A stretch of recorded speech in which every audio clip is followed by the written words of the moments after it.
Hi all, welcome. We still have folks joining us, so we will continue to wait a minute or so. Thank you for being with us today. We'll kick off soon.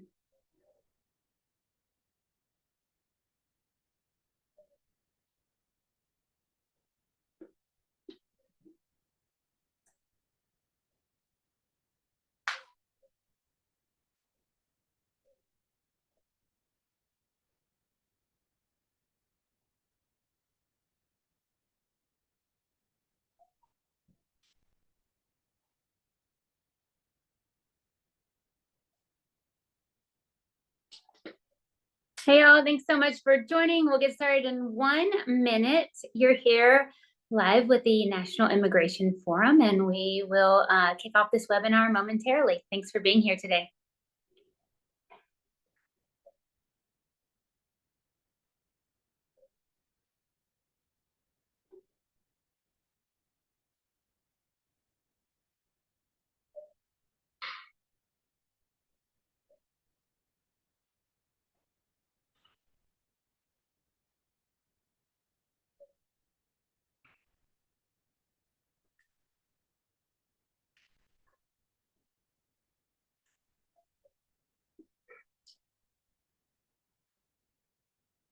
All right.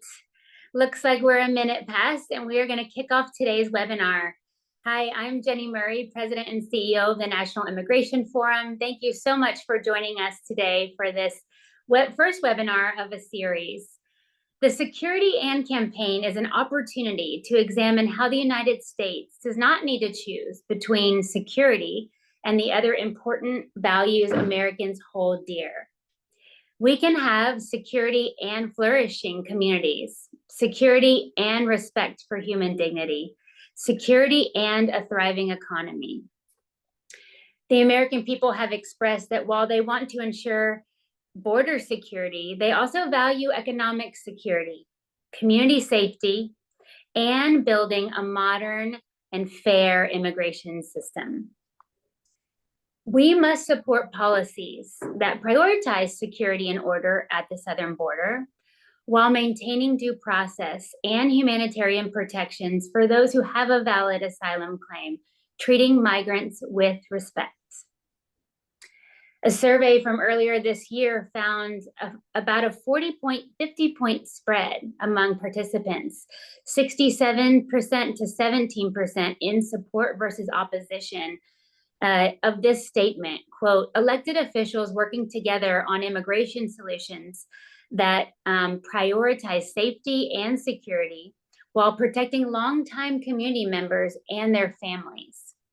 Among the participants identified as conservatives, the support actually increased up to 69% for support and down to just 18% for opposition. So as part of this campaign, welcome to the first of 3 webinars. In the coming weeks, we will have experts joining us from many fields, and we will discuss the intersection of security and the other important American values. Stay tuned for more information about our upcoming webinars. Again, thank you so much for being here with us today, and thank you to our incredible guests. I will now turn over today's conversation to my wonderful colleague, Jeanne Atkinson, Chief Program Officer, to lead us through the discussion today. Thanks, Jeanne. Over to you. Thanks so much, Jenny, and welcome everyone. Good afternoon, good morning to those of you on the West Coast. Before coming to the forum, I served as the executive director of a national organization that protects the legal rights and promotes the dignity of immigrants through the Catholic tradition of welcoming the stranger, the Christian tradition and beyond of welcoming the stranger. So I'm very happy to be able to moderate this discussion where we are going to discuss how the United States can have security and compassion in our immigration policy and enforcement. Being a nation that treats each person with dignity is not only the right thing to do, but also often the strategic thing to do. In this hour, we're going to touch on the border, family unity, arrests in sensitive locations, and refugee resettlement. To do that, we have 3 experts in the field, and I'm delighted that they are here with us today. Michael DeBruhl has spent 26 years as a Border Patrol agent. Michael, raise your hand. I know so many people know you, but to make sure. and executive in the U.S. Customs and Border Protection Agency, where he focused on law enforcement and border security. After retiring, he took on a new role as the director of the Casa del Sagrado Corazon, a migrant shelter in El Paso, Texas. At the shelter, Michael assisted migrants who had just crossed the border, providing them with basic needs and support during their first days in the United States. He's currently a fellow here at the forum. Galen Carey is the vice president of, there we go, thank you, Galen, the vice president of government relations for the National Association of Evangelicals. Galen is responsible for representing the NAE before Congress, the White House, and the courts. He is also co-author of Laith Anderson of Faith in the Voting Booth. Before joining the NAE, Carey was a longtime employee of World Relief, the relief and development arm of the NAE, serving in Croatia, Mozambique, Kenya, Indonesia, and Burundi. And last but absolutely not least, we have Melissa Shephard, who equips and mobilizes women of faith to advocate for more just immigration policies at We Choose Welcome. She previously oversaw housing, transportation, and volunteer programs for newly arrived refugees at the YWCA in Tulsa, where she resides. Thank you for joining us today for this conversation. For all of you in attendance, I am going to reserve time for questions, so please put your questions in the Q&A and we will get to as many of those as we can. So let's get started at the border, which has been in the news very much in recent years. Michael, in addition to 3 decades of professional experience, you live in a border area. What has been happening at the border? What is happening now? And what is the current state of our national security in terms of U.S. land borders? Well, thank you. First of all, it's a pleasure to be here. Thank you so much. And honored to be sitting next to these wonderful panelists. So let me talk briefly about the numbers coming across the border. So between December 2023 and December 2024, entries along the border or encounters along the border decreased. Now, this was during the last administration, from December 23 to December 24. Encounters decreased by over 80%, by about a little over 81%. If you include the current administration in the last few months, ending in March, we went from 249,000 apprehensions in December 2023 to 7,000 apprehensions, a little in March. So a little more than 97% now have encounters at the borders have decreased that much. So it's very quiet along this 2,000-mile border at the moment. And Michael, can you expand a little bit on the national security implications? Because of course we hear about terrorists coming across the border. What are you seeing there? What's your understanding? Well, first of all, let me say that screening for criminals and terrorists is a good thing. Certainly, we're all concerned about security on the border, but and I think CBP does a great job doing that, screening for criminals and terrorists. But and according to CBP, between approximately 98% and 99.5% of persons encountered along the border have no criminal history. And of those that do, I should mention, those histories include any and all crimes, from anything from like shoplifting to murder. So between that 98 and 99.5%, there are a lot of striations there as far as levels of crimes having been committed by those that come to the border. Regarding terrorists, gosh, I think they do a good job screening there also. CBP uses what's called a terrorist screening data set, TSDS, to screen for terrorists at the border. Published data only goes back to like 2017. And in 2017, there were 2 persons that were flagged coming across the border, all the way up to, and it has increased to 2024, in which they recorded 101. So it increased significantly during that time. Now, the only knock that I have against this system is that it includes what they call KSTs, like known or suspected terrorists, which includes a subset that said that it is worded persons related to activities, terrorist activities. So, I mean, that could mean like a person who had an uncle who had a friend who at one point hung around with a former member of the FARC, which is no longer a terrorist organization, but is flagged nonetheless, which happened. So the point being, this leads to like more people in this database than maybe there should probably be. But again, this is not necessarily a bad thing.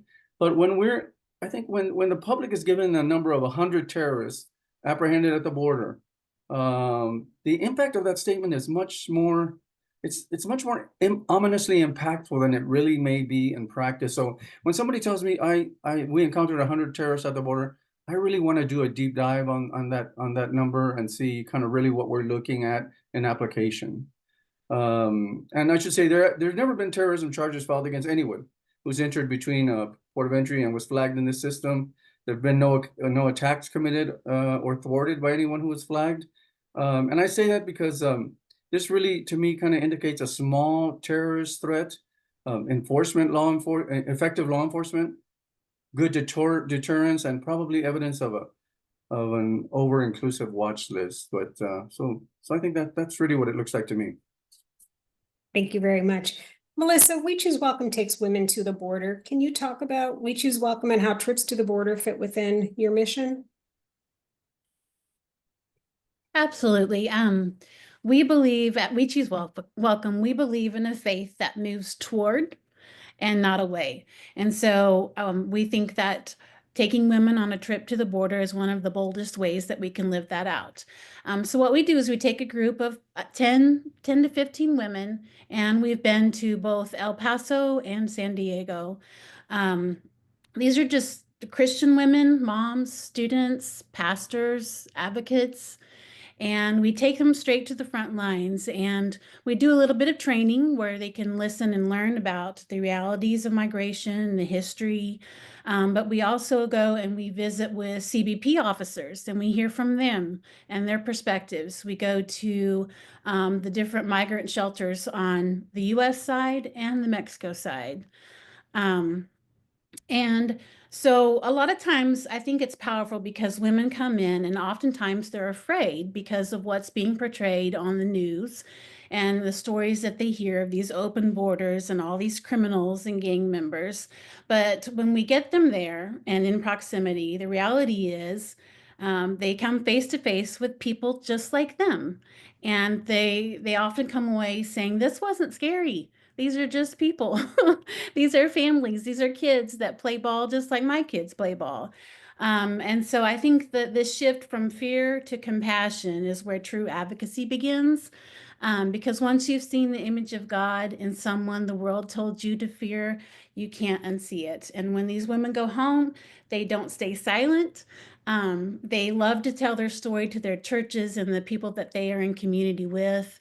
We've had women raise funds for migrant shelters. We've had women raise funds for legal aid offices, and they've wrote editorials to their local newspapers and blog spots. So I think that these trips are about replacing misinformation with truth and replacing fear with faithful proximity. And that's the heartbeat of We Choose Welcome. Thank you very much, Melissa. Michael, I'm going to come back to you again, although I encourage Melissa and Galen jump in at any time. We talk about the need to secure the border before modernizing our immigration system. If security must be achieved first, and I think one question is, must it?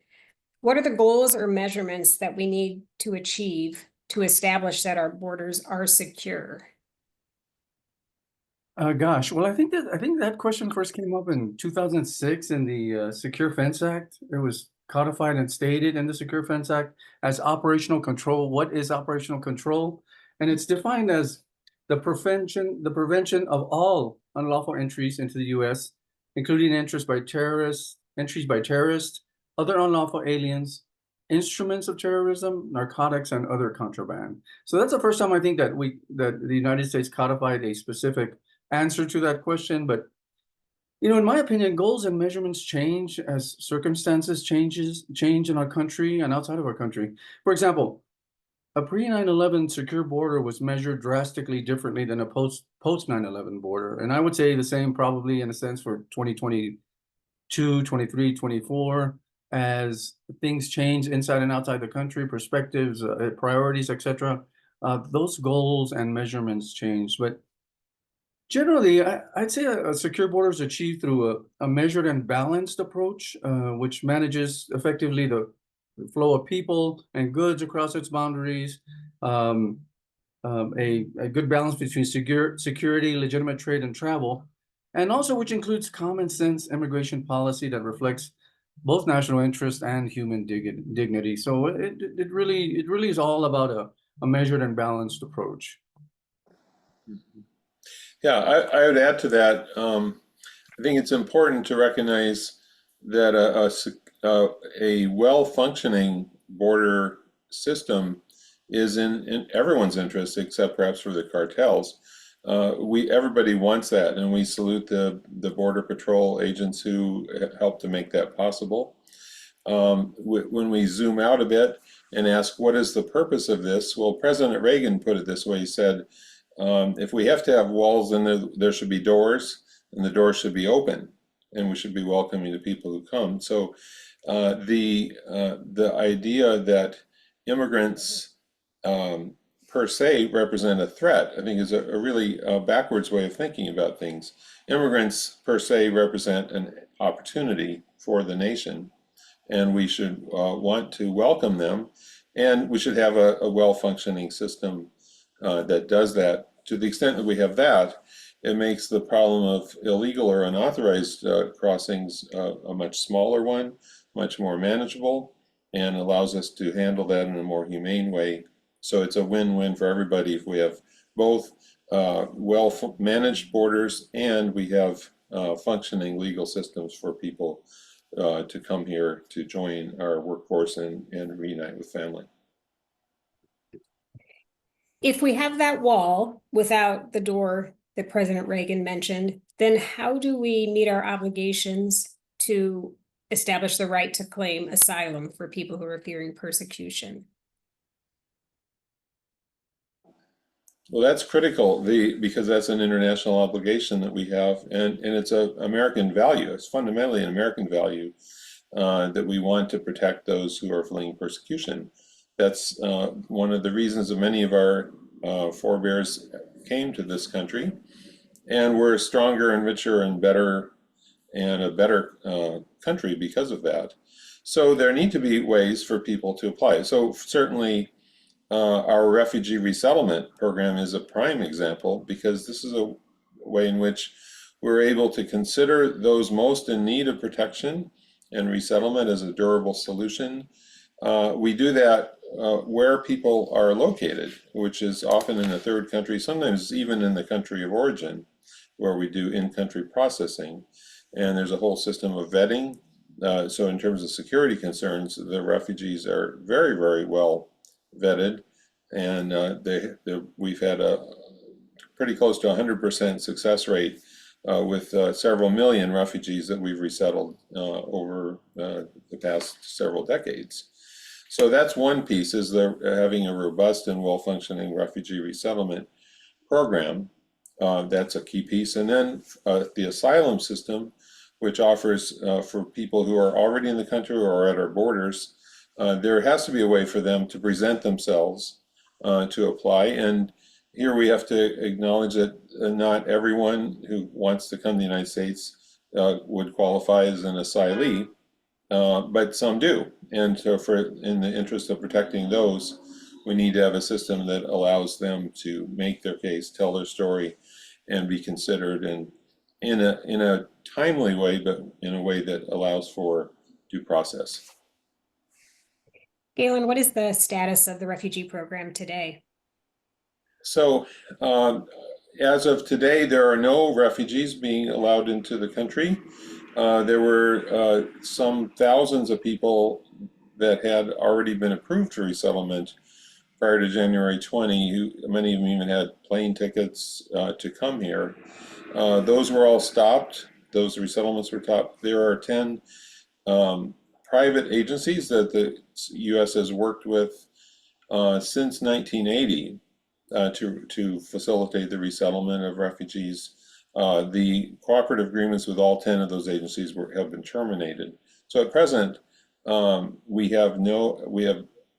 whole program has been stopped, and it's urgently in need of being restarted.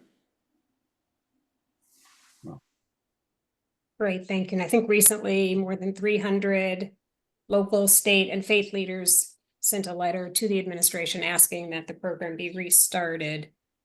I'm wondering if any of you wants to speak. I mentioned that sometimes it is not just the right thing to do, but the smart thing to do and strategic. How does welcoming refugees benefit our country? Well, refugees, like other immigrants, have high levels of entrepreneurship. If you think about it, to get to this country takes a lot. And the people who make it through the whole system are generally strong and resilient people. So they have done a lot to build up our communities. They're important parts of our churches and faith communities. So they do a lot of things domestically.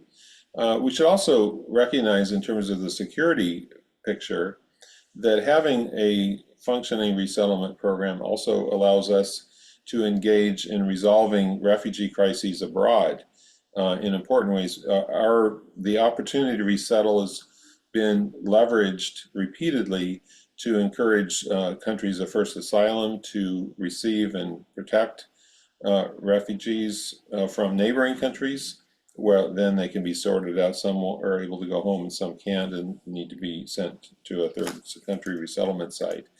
But if we have no program, then we have nothing to offer in terms of a safety valve. And there's going to be a lot more risk to refugees being stopped at borders and prevented from even fleeing to safety in the first place.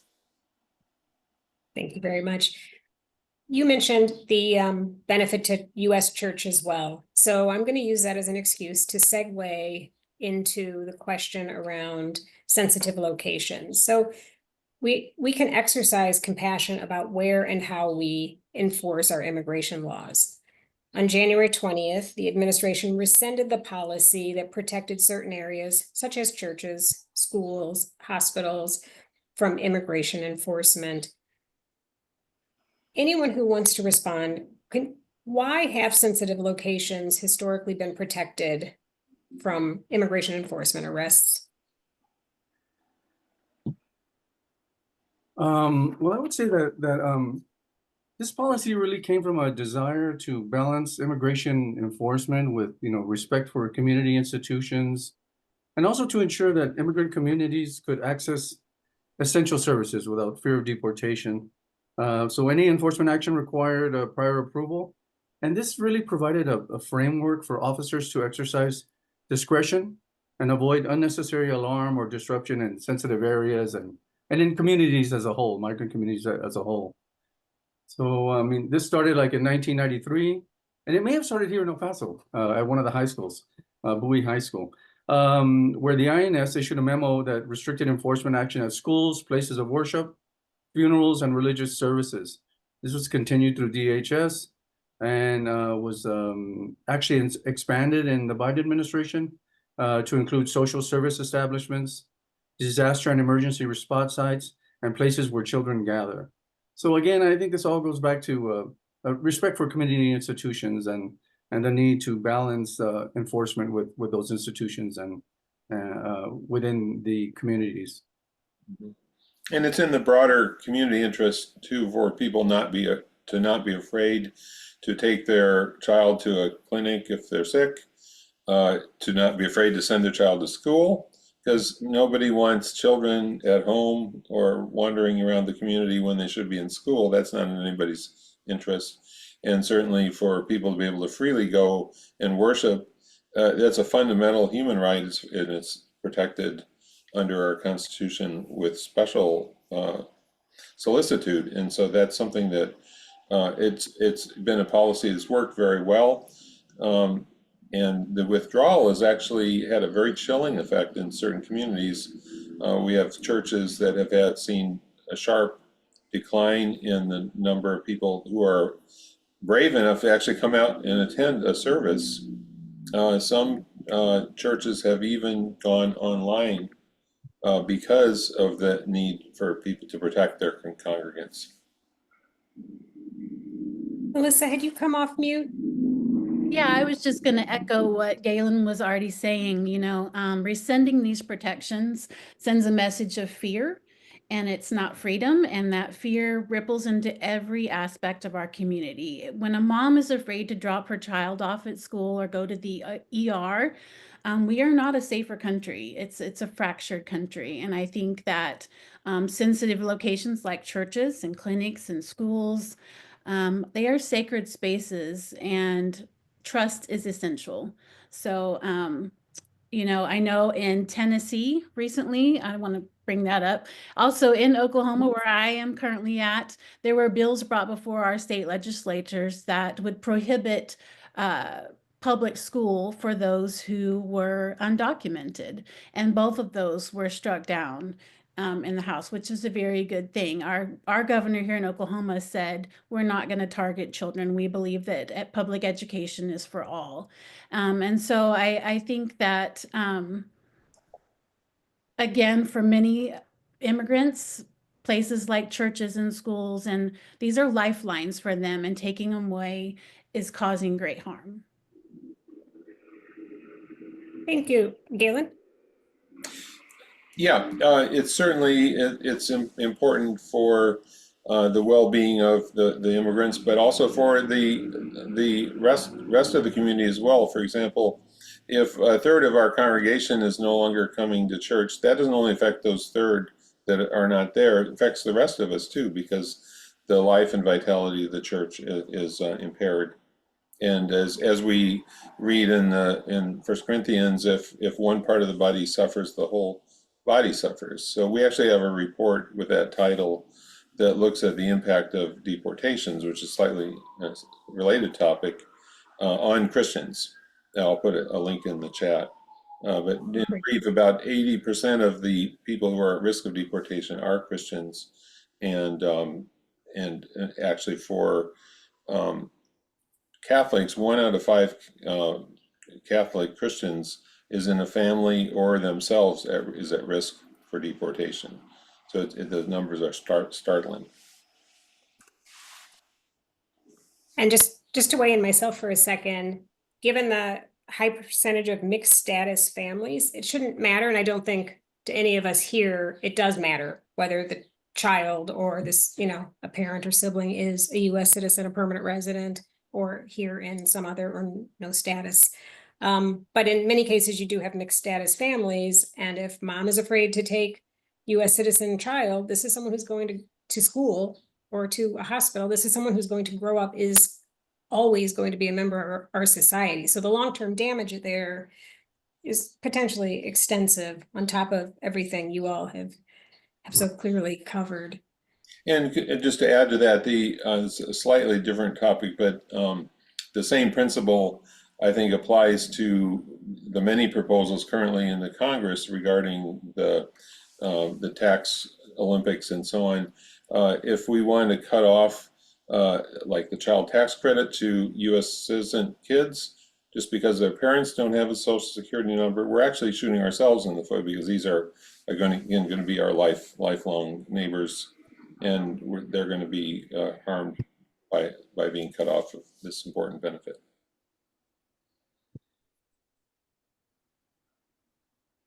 Waiting just a second. I wasn't sure if Michael wanted to add something. Oh, no. Okay, so I'm now going to segue into family unity, because I see time is passing and I did promise we'd leave time for questions.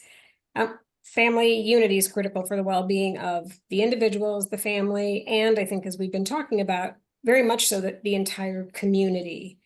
Galen, I know there's been extensive polling on people's views on immigration, and I would just love if you could tell us what that polling is showing. Jenny touched a tiny bit on one piece, but I think you could give us a little more. Yes, we have through the Evangelical Immigration Table commissioned several studies of the attitudes of evangelical Christians in the United States toward immigrants and immigration policies. And what they have found is that very high percentages, ranging from 75 to 90%, depending on the particular question, but support for integration and opportunities for those without status to be able to earn a legal status, as part of a package that includes caring for having manageable and secure borders, and providing for general well-being of society as a whole. Evangelicals are supportive of border security. So if the president got the message that his constituents want secure borders, yes, that's true. But they also, if he thought that he wants to see all the families torn apart and deported, no, that wasn't the message. That was a misreading of the mandate, we think, because high percentages of American evangelical Christians do not support that. I'll put a link in the chat also to the survey so you can look at it in detail. That's great. Thank you. Melissa, I'd love to hear how you see this in your community. So I see, so our women, I think that they are done with this fear-based faith and they are ready to act with some holy boldness. And so they're asking the questions. What is the truth? What is going on here? How can we deport people without due process? How can we shut down all humanitarian protection ways of coming into the country? And so we've had thousands of women respond to our calls to actions and who have emailed and called the representatives, called President Trump, and have asked them for just policies that protect immigrant families. They're ready to act more. So they're wanting to be more engaged in their local communities, whether that's serving at a local refugee resettlement or doing ESL in their churches or going to town halls in their community. They're asking for ways to get involved. And some are also responding to the current situation in reflection, whether that's writing poetry or writing blog posts or creating art. And it's just really beautiful ways of coming together as a community. And it's proof that compassion is not weakness, it's discipleship, and it's the gospel. Melissa, would you put a link to We Choose Welcome in the chat? So if anyone wants to learn more about it, they can do that. Absolutely. So I just want to remind people, if you have questions, please put them in the Q&A and we will start getting to them now. As promised, I wanted to leave plenty of time. So our first question is, can it be said that we have currently achieved border security and ask Congress to move to pass important immigration reforms? I love the question.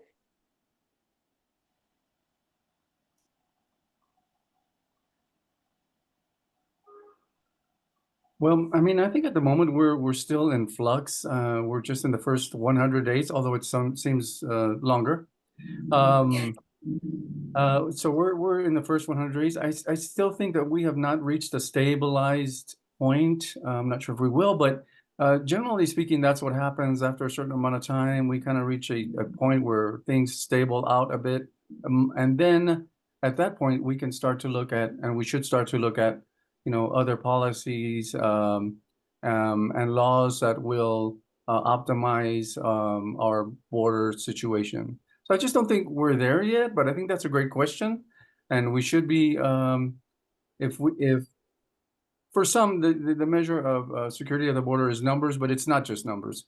But it is one aspect, and when you reach a point where there's not a lot of people being encountered at the border, that is a good time to kind of look at other policies and laws that might help us effectuate good policies on the border.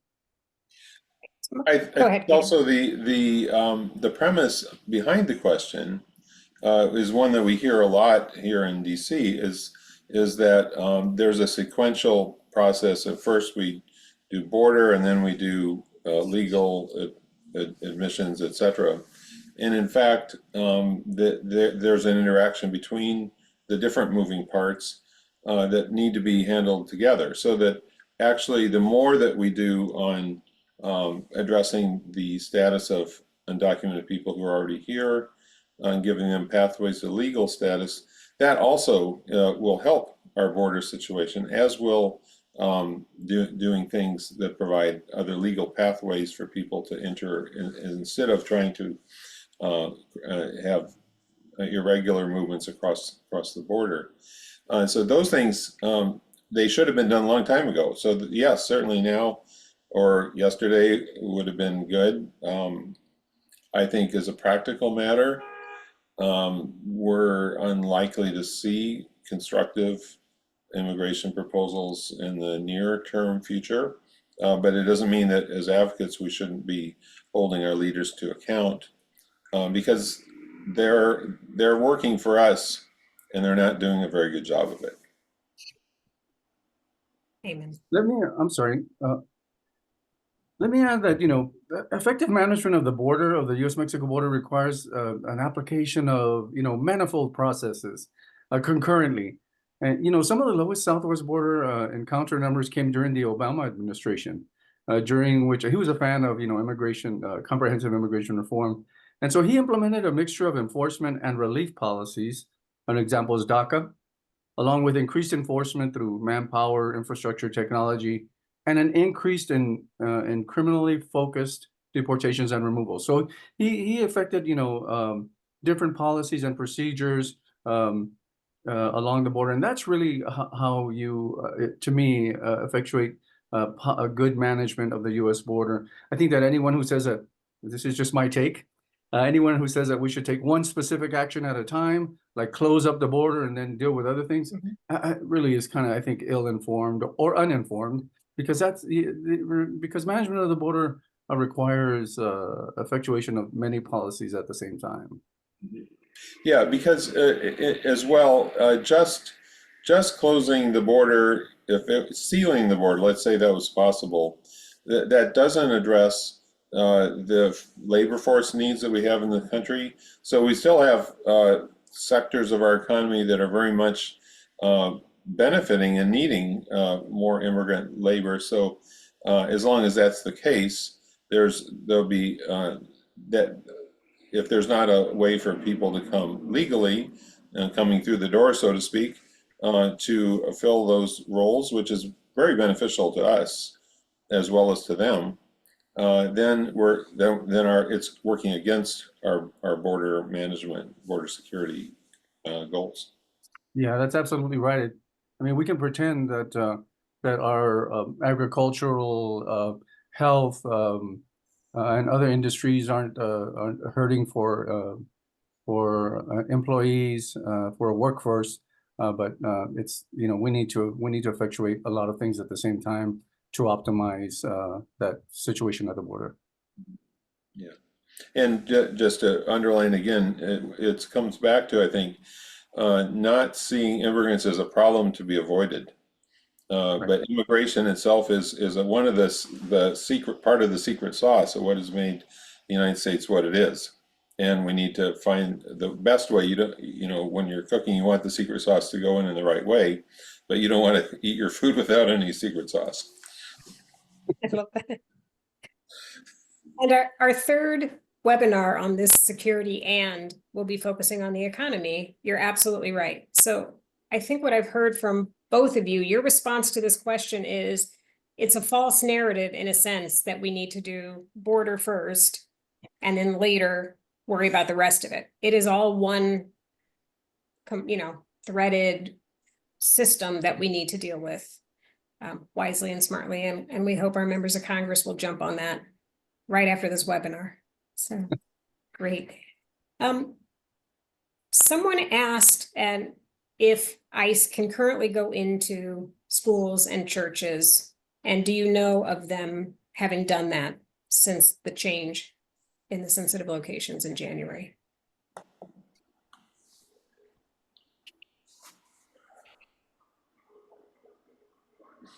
Well, yes, they can. I mean, that's the whole point of the withdrawal of the guidance.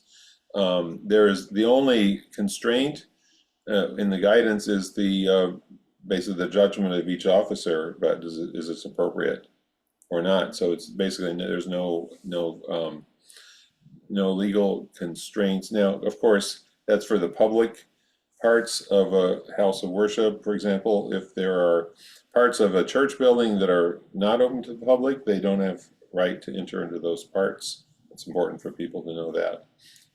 But in general, yes. As to how often it's being done, I don't think there's any, I'm not aware of any good data on that point. I think there are some anecdotal reports, but I don't think there's very many so far. There was another question asking what advices we have for churches who have foreign-born congregations that are expressing fear about congregating. And I know, Galen, you mentioned some churches are turning to online services. Do you have other recommendations, anyone?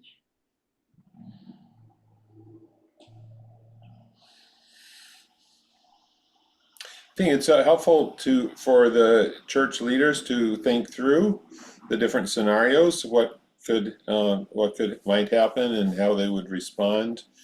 There's a number of resources available to churches and how to do that, so that they're prepared. Also helping their members, and certainly, and if there's people who are at risk of deportation, and for example, they have children, they should be making contingency plans for who's going to take care of the kids if I don't come home from work or from church, and so things like that. There's a lot that can be done, but then as well, I think for church leaders, it's important for them to speak up, and so we encourage pastors and other church leaders to talk with their elected representatives and to share with appropriate confidentiality the concerns they have, so that it becomes part of the deliberations that our leaders are considering as they think about policy choices that they're making.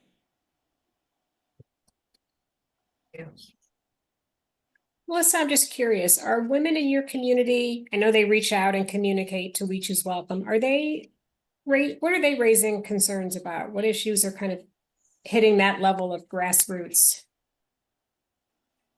I think they're concerned about a number of things. I think the TPS, so people who came and obtained status legally through temporary protection status or humanitarian parole or student F1 visas, people being removed or those statuses revoked is very concerning to our group of women.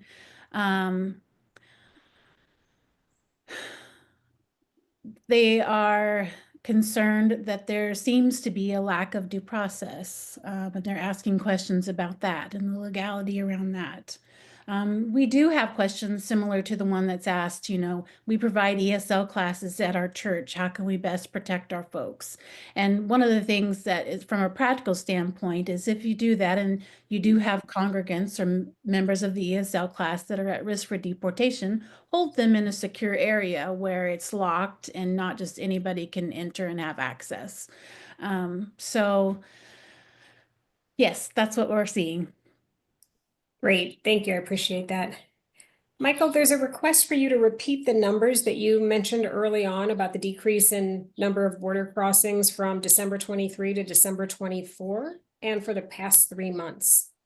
Oh, I don't have the past 3 months right at hand, but in December 2023, there were 249,718, if memory serves me correctly, encounters on the southwest border, and that decreased during the last administration to December 2024 to 47,000 encounters. So that's a little over 80% decrease before the current administration came into power.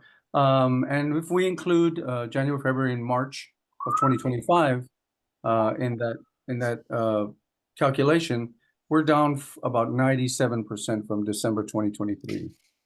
So it is very quiet. The last in March, we had 7,181 entries along the southwest border. Encounters, I should say. And we should add that the the number of migrants who are seeking to cross the border involves a whole series of dynamics, and not all of which are on our side of the border. Also, a lot depends on Mexico's policies, and both into how they are dealing with the migrants in Mexico and what they allow in terms of coming to our border. So our diplomatic work, which is at the moment, I think in some state of flux, that's also an important part of the picture, how we work with our neighboring countries, and that needs to be kept in mind. So I'm going to return to that in 1 second, Galen. But first, Michael, could you please say what an encounter is? I want to make sure everyone understands encounter versus someone entering the U.S. Right, so that was a term that changed after my retirement from CBP. It used to be apprehensions forever, as far as I knew it. But CBP changed it to encounters, in that when an officer, their position is when an officer encounters someone at the border, who has crossed the border, that is, that they exercise several options as to how to proceed with the detention, or how to proceed with the process for this individual, depending on their history, what they're there for, if they want to apply for asylum, etc. So they're applying those options, any one of a number of options, to those persons, and so that's why they call it an encounter now. Okay, thank you. We had a question: what could be the consequences of the U.S. losing its reputation as a welcoming country? I think that's a serious concern, because the U.S.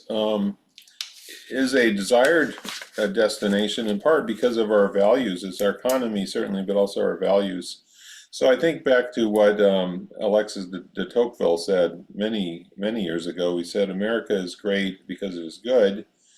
If it ever ceases to be good, it will no longer be great, or secure, we could add. And so I think a lot of the rhetoric, and to some extent the actions along our border put at risk our humanitarian standing in the world, and then especially when coupled with our pullback from aid and assistance and diplomacy.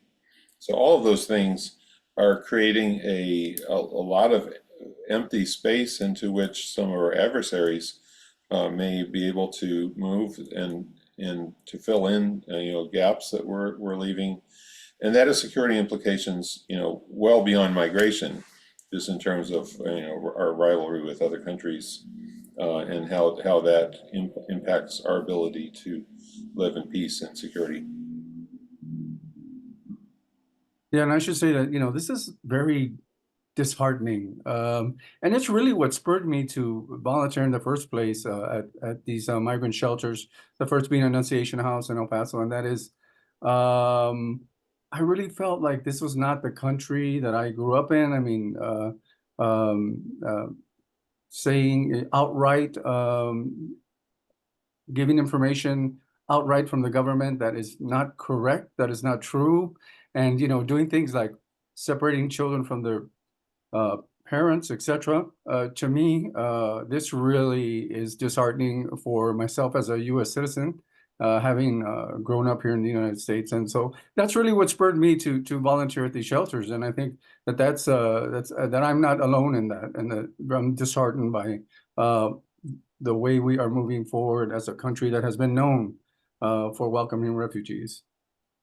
Mm-hmm. Thank you. We have a question: does the administration's America First policy even want to create these policies?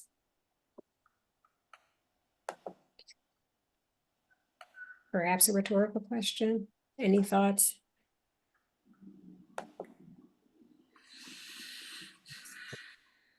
Well, yesterday I heard one of the administration officials giving a speech in which he said, America first does not mean America alone. I think that's important, and I hope that is reflective of where the vision the administration has moving forward, because certainly in our global and interconnected world, what happens in other countries deeply affects us, and what happens here affects people around the world as well. So to the extent that we can see our mutual interdependence and also how cooperation with other countries is a win-win. Migration is good for our economy, but it also sends remittances back to other countries, and it's good for them in many ways. So there's lots of ways in which we can all benefit, or we can all, go down, depending on how the policies are conceived. So I hope that the America First means first, like first in virtue, then good. That will be will be a shining light, as President Reagan again liked to say, to the world. Great, thank you. Is it true that polling is beginning to indicate that the American public believes the administration has overreached on their immigration actions? What are the factors that have caused this public reaction? Well, I'll just say, I think it's the collision of reality with the rhetoric. So it's one thing in the abstract to hear about, an invasion, or we're being invaded, and we don't want that. And there's people coming here to do us harm. We don't want that. And people could assent to that. We don't want, dangerous criminals here. But then when you say, you mean you're talking about my neighbor, or you're talking about my dentist, or you're talking about my kids, classmates in school, that's a whole nother picture. And those people, like I was just sitting at a dinner a couple of days ago with someone, he said, I don't know about all this policy stuff, but every immigrant I've ever met, I've had very positive interactions with. So that's the reality. And to the extent that people see the policies are actually coming to after people that they know and love, that's bound to, I think, there's bound to be a lot of pushback. Yeah, and I think that I saw some polling regarding because when people hit in their pocketbooks, etc., that's immediate. But there's polling that indicates that people are really in favor of things like due process. The justices ruled 9-0 that we should due process should be applied, like in the case of these Venezuelans who were sent to El Salvador.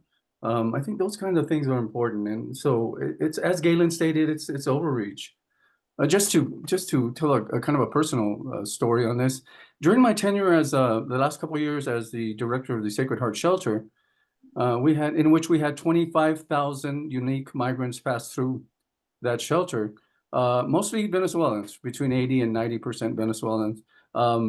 The only time that there was any evidence of a Tren de Agua gang member being in the vicinity was in a government briefing that I saw. There was a picture of a young man outside our shelter with a tattoo on his neck that showed a crown, which is indicative of that type of tattoos shown put on these members' bodies.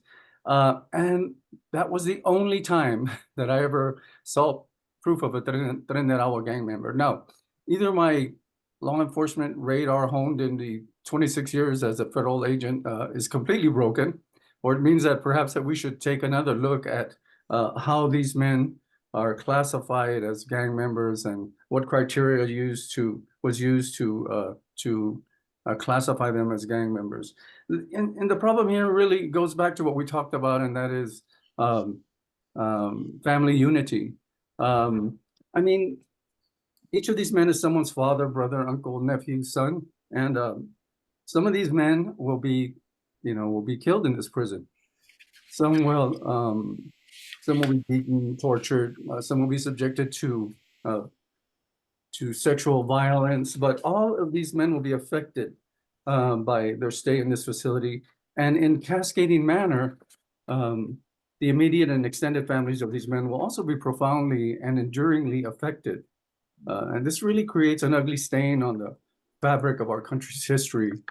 So it's absolutely a family unity issue, and a tragic one at that.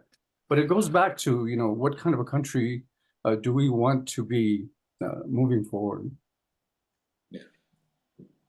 Michael, thank you for bringing just the human touch to that and the long-term implications beyond what seems very dry, due process, right? But it means so much more. We did have one question about what is the status with unaccompanied minors? And a little bit outside the scope, if anyone wants to speak to it, then you can do that. The forum does have an explainer that's from February or March that we're adding into the chat. So if you don't want to address it, you don't have to, but if you want to say something, now's your chance. I don't know the amount of unaccompanied minors that are coming here, but I do know some of the actions that the current administration has taken in rescinding funds for legal representation. That's been something that our audience members have risen up and called their representatives about. They've been very active and vocal in that. And so I would say to the question, she asked how we could help, is if there is, I can put in the chat, Kids in Need of Defense is the organization that we partner with. That's probably one of many, but contribute to legal representation, because without that, these children are left just to represent themselves in immigration court, which is very, very difficult to do. Thank you. We are about at time, and I just want to give you all one more chance if there's anything we missed, anything you wish you had said. Well, I guess I will just say too that security is an important value. It's not the only value, so it needs to be held in concert with the other values that we have: compassion and justice and the rule of law. So many things, freedom, that work together to make America the great country that we have. And so we shouldn't just pick like one thing and allow our fears to govern us, but rather have a more hopeful vision that includes security along with our other values.